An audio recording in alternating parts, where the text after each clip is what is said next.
Using any three prescribed texts, show how cause and effect helps in plot development and themes. Cause and effects. In The Old Man and the Sea, Santiago goes for 84 days without a catch. He is declared a Salao.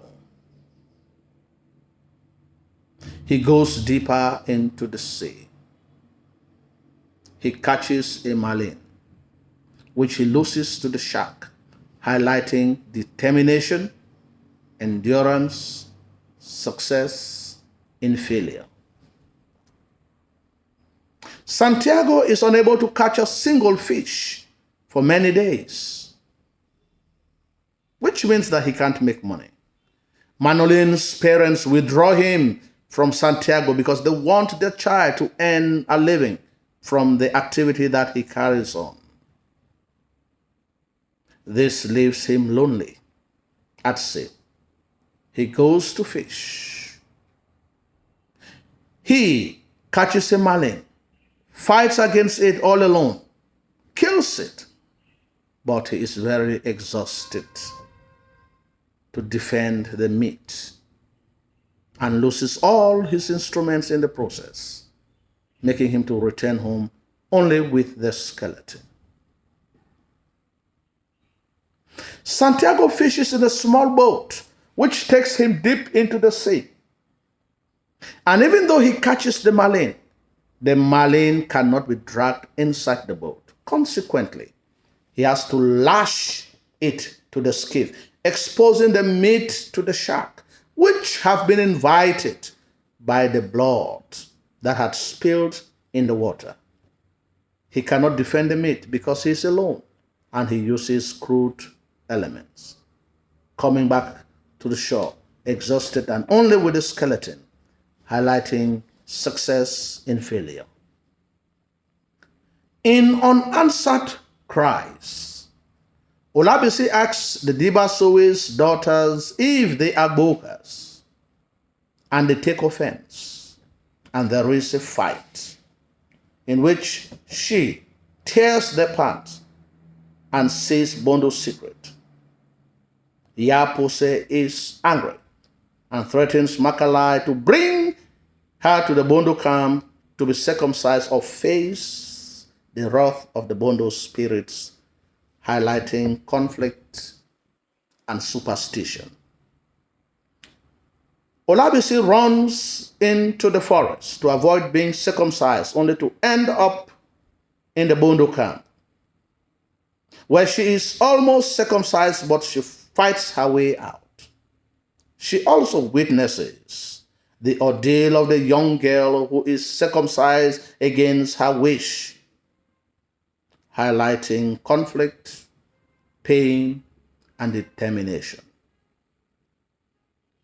Makalai asks Pa Amadu to seek Olabisi in the forest in exchange of a gift.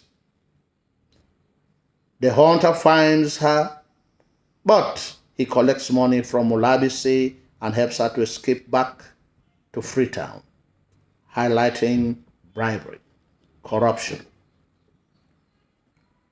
Oya is in love with Ade Williams, but she threatens to quit the relationship because Ade does not want to commit to the relationship.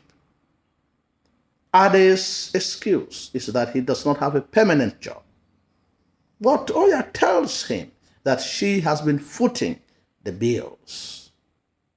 In an attempt to leave the apartment, Ade proposes. And by the end of this play, he gets married to her, highlighting conflict and love. Makalai follows Olabisi to Freetown, threatening to take her back to be circumcised, but Ade refuses that his daughter cannot be subjected to such pain and barbaric and outdated ritual. He takes the matter to court, and the court rules in favor of Olabisi, thus sparing her of the pain And this will give other young girls the chance to choose whether to be circumcised or not.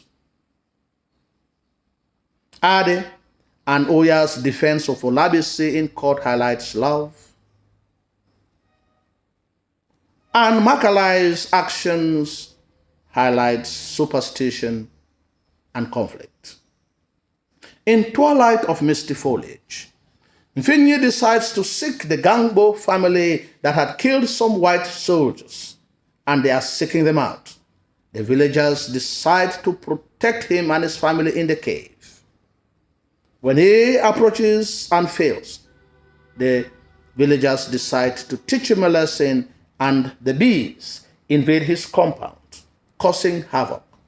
They kill all his animals, fall on Rotbega, his son, stinking him until he faints, and he returns to his village empty-handed, highlighting ingratitude. Don Castro exploits the resources of Wanete with the complicity of President Ambubu. Ntombo protests through a letter to the presidency denouncing the exploitation of the country's resources. Ntombo and his entire family is eliminated.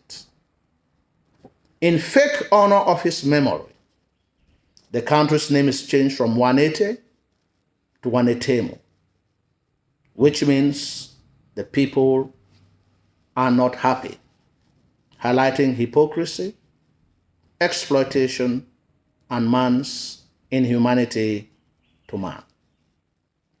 The appointment of Cardinal Mpochoin as is a headache to Reverend Rotbega as he exposes his weaknesses. The parishioners refuse to listen to his sermon and attend church. He becomes jealous of the young cardinal.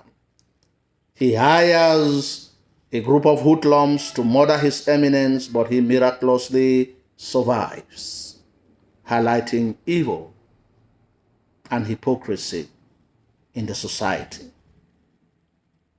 Kunam's infidelity forces his wife to refuse him food. His other concubines do the same. He steals food from his wife's kitchen, and he is caught, highlighting infidelity and conflict. In the swamp dwellers, the generalized poverty and unreliable weather that causes a lot of floods forces many young men to flee the village to the city. Our Chike had been gone many years ago. He has made it, but he has never returned, nor sent a word, nor sent help to his family. Igwezu does say, goes, and a few months after, he buys a new swivel chair and sends it back to his father as promised, bringing out contrast. Nevertheless, despite the two brothers meeting, nothing good comes of their union. For Awuchike uses his wealth to seduce and take away his brother's wife, highlighting hypocrisy. The drought and the locusts in the north forces many blind people to go and beg in the cities. But the blind beggar decides to move south in search of wet land to farm, highlighting determination. The arrival of the blind beggar leads to the exposure of the fraudulent character of the Kadir. Although he's blind, he's able to detect from the bulk, from the voice, that the Kadir is fat. And if the Kadir is fat in a land where there is scarcity, it means that he is exploiting the people using the name of the serpent. These ideas bring in rebellion in the mind of Igwezu, who has just returned home frustrated and has just returned from seeing the destruction of his crops caused by the flood, despite him giving all the necessary sacrifices demanded by the chief priest. For this reason, while shaving the Kadie, he asked him certain searching questions. And this leaves the Kadie infuriated, because this is the first time that his authority has been challenged, highlighting conflict, hypocrisy, and greed.